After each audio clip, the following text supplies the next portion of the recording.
Nie je jedno, či máte doma Porsche alebo sliepky. Či nosíte oblek alebo sa ani nesprchujete, ja vám túto falošnú hru na obeť nedovolím, lebo je postavená na klamstvách. Idem od konca.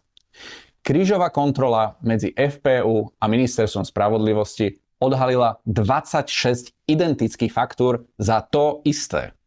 Tak o akých iných častiach projektu preboha hovoríte?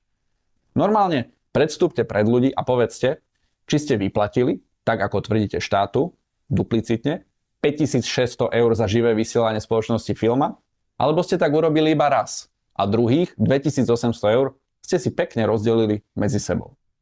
Áno, pani Šimečková, uchádzať sa o viacero grantov je naozaj normálne. Ale klamať v čestnom prehlásení, že na dané podujatie ste nedostali inú dotáciu, už normálne nie je. To je podvod, pri ktorom ste si ani nedali tú námahu ho skúsiť aspoň zamaskovať nejakým kreatívnym účtovníctvom. Nie.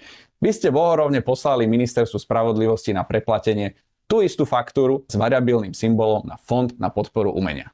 To je taký výsmech daňovým poplatníkom,